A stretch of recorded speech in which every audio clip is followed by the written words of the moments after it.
How many labor stoppages did you go through, Dan? 2. 2? Yeah.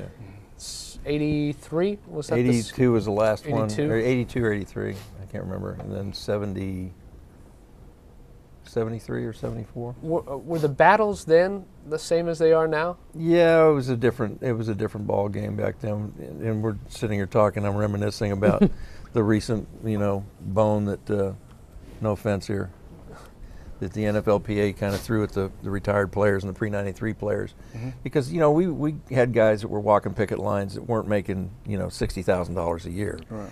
And we were striking for free agency, and better movement for players, better benefits and stuff, and it just better salaries, better working conditions, and it just kind of seems to have fallen on deaf ears when Gene Upshaw took over the NFLPA. And to see how he left it with DeMaurice Smith and what he got out of this from the Players Association is I think a sham. And some, you talk about vilify Michael Jordan. We kind of feel the same way. The older players feel the same way about Gene Upshaw, that I think that we were sold out. We really do. I mean, there's a lot of money, and he just said it. There's a lot of money on the owner side, and there's a lot of money on the player side. When we got out of the game, we were done. We didn't, and that's why I was talking in the break about my deferred compensation. I was trying to defer money over 20 years so that I'd have a paltry little sum, maybe $60,000 a year coming in, so that I could live off of over and above what I'm making now. And unfortunately, I went through a court battle with Al Davis for 16 years after I was done playing, and basically bankrupted me. I mean, basically bankrupted me. And the Players Association wasn't there for me. The league wasn't there for me. The commissioner wasn't there for me. I had to fight that guy in court, and lost everything. And now to see all this, and there's a lot of players. I mean, the benefits for injured players and retired players, especially. There's 21,000 retired players. Of those 21,000, there's 7,000 that are available or ability to have. They're eligible. They're eligible. That's the word pension. I'm looking for. Thank you. You were talking about pension here? Right, the pension, the vested players, and then there's of those 7,000, there's like 25 or 2,600 pre-93ers. Well, the pre-93ers are dying off at about 200 a year, 250 a year. And, there was a meeting with George Martin, who represented the NFL alumni in this labor dispute, and really didn't represent anything. It was more or less what DeMaurice Smith and the Players Association said: we're going to give you $640 million over 10 years in the legacy fund. We're going to call this a legacy fund, and we're going to help out the older players. Now, the older players that were making $200, there were guys that were making $200 a year. Okay, no medical benefits, no disability, no nothing. Right. And there are guys out there that are injured, not just the guys that are vested, but the 7,000 that are retired. There's a lot of those guys that are hurt, and they can't get any disability. They can't sue the league. They can't sue anybody. But they're injured just as badly as if I got hurt in my 15th year, or 13th year. They may have gotten hurt and played 3 years. Well, the average lifespan of a player now is three and a half years to be vested. When I played, my first year you had to be 5 years vested, and then it went to 4 years. I had 13 years. But to see the money that was left on the table, and I really feel there's $55 million more there that they could have split up. But there's discretionary funds that is controlled by the NFLPA, and the NFLPA ain't hurting for money. I mean, there's a lot of guys there's a lot of salaries over there that are very questionable. When you start seeing administrative assistants making 6 figures, and we got guys that can't even get a shoulder replacement. Right. Okay, that kind of, and they're sharing the revenue. We didn't have the video games that are out there today. Madden, okay, you got the Madden game. Right. There's the old EA Sports or whatever it is, and you see the old Houston Oilers, and you see Dan Pastorini. It's definitely Dan Pastorini, the quarterback. Right. You know how much I got paid for that? Not a dime. You don't get a... Not a dime, okay? How can they use your name and your likeness then? Because that's what they're doing. We have a lawsuit now, a class action suit, for the footage that you saw earlier about the 9 toughest players in the flak jacket and all that. We have a lawsuit for intellectual property. Where does the league have the right to promote a player, and when does it stop? When you're under contract, they have every right in the world. They can promote him all he wants. Right. He can't get a dime for it. He won't get a dime for it. But when he's retired and they're still having their NFL channels, and they're able to show old footage and everything. They sell sponsorships and advertising dollars that they make. They make $300 million a year in the NFL Network selling this old footage and getting sponsorship and advertising dollars for it.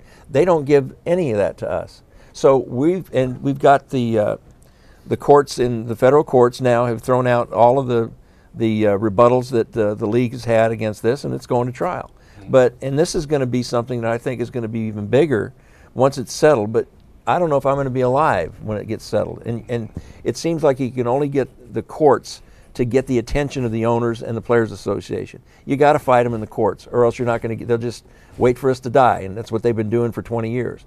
And now with this collective bargaining agreement being 10 years in length, 10 years from now, how many of those pre-93ers are going to be alive of that 2,500? I know, Eric, as a player rep, you all felt like you were taking care of some of those older players.